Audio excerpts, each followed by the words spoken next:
Caros amigos, vamos falar um pouco sobre as funções das escolas. No anterior vídeo eu falei do papel da educação, alertando que os doutrinadores não são unânimes no entendimento sobre aquilo que é o papel da educação. Para alguns, a educação deve limitar-se ao desenvolvimento das potencialidades, das crianças, desenvolver as crianças de acordo com a sua natureza. E outros entendem que é a função da educação preparar, desenvolver as crianças para se inserirem e realizarem na sociedade. Ora bem, eu entendo e tenho defendido esta tese de que as duas perspectivas são claramente complementares, não são necessariamente antagónicas, se entendermos a educação na perspectiva da educação integral, ou seja, aquela que não só parte do interesse da criança, da sua natureza, do seu potencial, que é desenvolvido, mas também que tem em conta que a criança deve ser preparada para se realizar plenamente juntamente com os demais seres humanos na sociedade. Portanto, são perspectivas perfeitamente coincidentes. E desta tese geral, nós podemos extrair uma função geral das instituições educativas, que é claramente a prestação de um serviço educativo que corresponda às perspectivas e às necessidades dos indivíduos, mas do mesmo passo que corresponde às demandas do progresso sustentável das sociedades onde esses indivíduos se integram. Pois bem, hoje vamos falar das funções da educação de uma forma um pouco mais desenvolvida, mas eu determinei apenas em duas delas. Mas vamos citar as 5 funções das escolas que costumam ser destacadas. O desenvolvimento intelectual, moral, cívico e social das crianças ou dos educandos. A segunda, o desenvolvimento da cultura, o desenvolvimento dos automatismos básicos de aprendizagem e a promoção da formação ou da orientação vocacional e profissional, e a preparação dos alunos para ingresso na vida ativa, vida laboral, vida familiar, vida social, etc, etc. Eu vou falar sobre duas das funções, portanto, a função antes de mais, da função do desenvolvimento intelectual, moral, cívico e social dos educandos. Esta função aponta para o essencial daquilo que é a educação integral, que não deve limitar-se apenas ao desenvolvimento das faculdades intelectuais dos educandos, através do acesso ao conhecimento, ao saber, que está prescrito nos currículos. Isso é essencial. Os alunos, através do acesso ao conhecimento, empoderam-se e levam-se a um nível superior de compreensão da realidade em que vivem, no seu meio mais próximo, mas também no mundo em geral, para poderem agir com conhecimento de causa, tirando partido desse conhecimento para para compreender o mundo em que se insere e também agir com conhecimento de causa na vida. Essa formação intelectual, todavia, é complementada pela formação numa perspectiva axiológica, ou seja, no sentido dos valores educacionais. Isso já foi objeto do anterior vídeo, mas eu vou resumir. Portanto, é preciso educar nos valores morais, de modo que os alunos possam distinguir entre o bem e o mal, quando elegem entre condutas negativas e positivas, aquela que é positiva, aquela que vai no sentido do bem, estamos a dizer que o aluno agiu de acordo com a moral. A moral, portanto, consiste exatamente em preparar fazer com que as pessoas assumam o bem em vez do mal.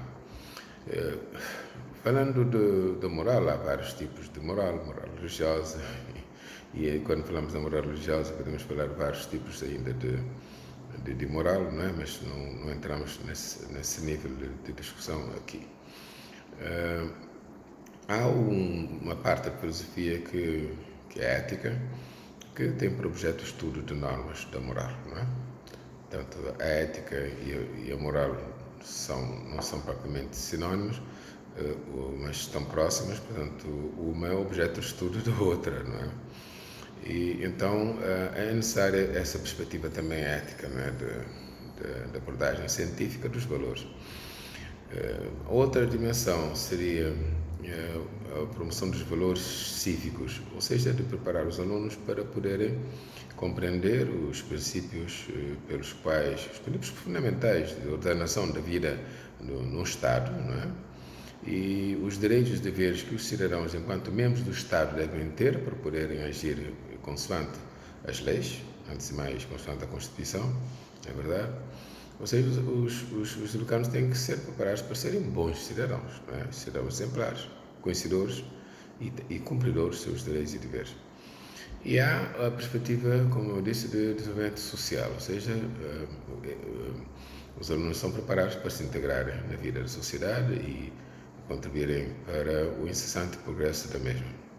Portanto, desta função básica da escola, portanto, nós podemos constatar que, portanto, é algo que aponta para uma abordagem tendencialmente integral, né, da educação. Mas eu vou falar de outra função da escola que é o desenvolvimento dos automatismos básicos de aprendizagem. E porquê? Porque eu escolhi esta função porque é essencial. Eu vou destacar algumas vertentes daquilo que se chama o desenvolvimento dos automatismos básicos de aprendizagem. Olha, aprender a ler e a escrever fluentemente.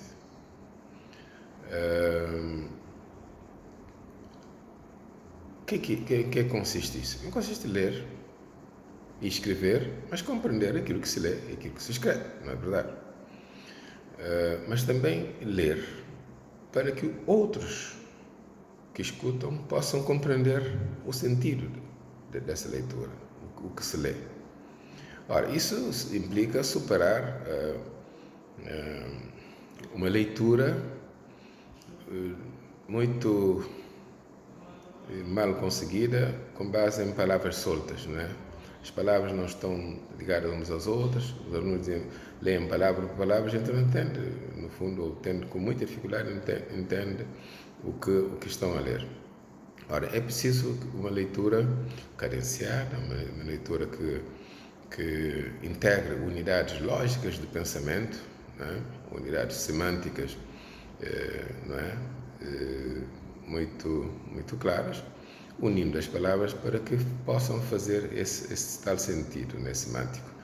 E então, esta é uma boa leitura. Uma leitura que significa uma conversação também.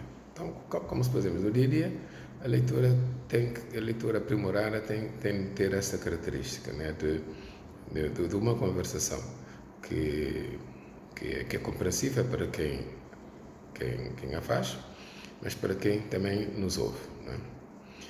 E senão caímos naquela história que a Mirka acabou de referir, referindo-se quando referia-se a uma sessão em Godinho, São Domingos, a minha terra natal, dizendo que encontrou lá gente que sabia ler jornais, mas não compreendiam nada do que liam.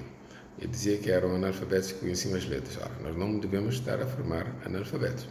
Devemos a formar pessoas para, através do acesso à leitura, não é, adquirirem conhecimento que os empodere, não é? Então, essa é uma questão que as escolas devem desenvolver desde cedo. aprender a dominar metodologias adequadas de ensino-aprendizagem da leitura e da escrita. E não vai acontecer aquilo que tem acontecido, de encontrarmos alunos do quarto ano de escolaridade que não sabem ler.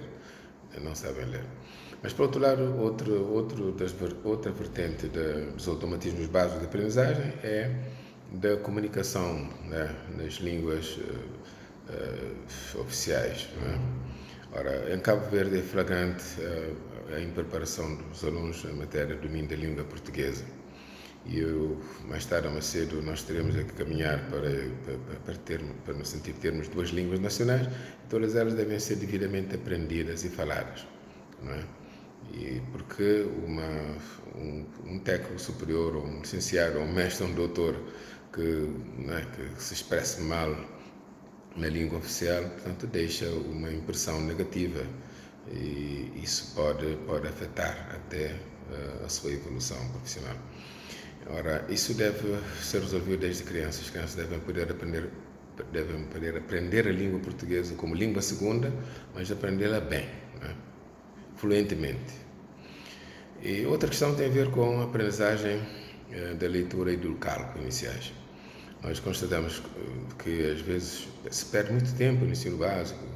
Nos primeiros 2 anos, praticamente, os alunos ainda não sabem fazer as 4 operações matemáticas, coisa que eu aprendi desde logo aos 6 anos. Não é? E claro que era através da memorização da tabuada. E não é isso que eu proponho agora. Nós temos que partir da concretização para respeitar as características psicológicas das crianças, através de conjuntos, sim, mas depois é preciso sair da concretização para a abstração. Se 4 mais 4 mais 4 ovos, portanto, 3 conjuntos de 4 ovos dão o quê?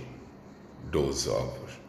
Então, 4 vezes 3 são 12, e a partir daí os alunos vão saber que amanhã 4 vezes 3, em qualquer circunstância, quer com ovos, quer com pedras, quer com frutas, etc., 4 vezes 3 são 12. Né? E aprender a saírem da concretização para a abstração. Porque se atrasarem nesse processo de transição, depois haverá um mecanismo de bloqueio do campo cerebral, não é? Que não permite a memorização, não é?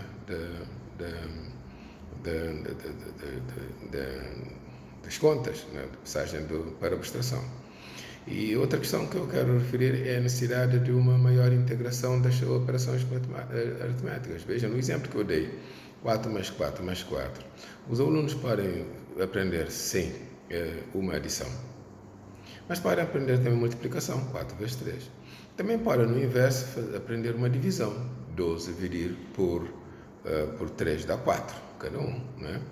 E podem fazer subtração, portanto, de 12 tirar 4 ficam 8, né? E tirar 8 ficam 4. Assim por diante, os alunos devem poder aprender a brincar com a matemática, né? Através de processos lúdicos, né, de brincadeiras, os alunos podem aprender a distinguir quando é que é o mais, quando é que é o menos, quando é que é multiplicar, quando é que é dividir, não é? E rapidamente então aprendem as 4 operações aritméticas e vão evoluindo. Os alunos gostam de aprender, não é?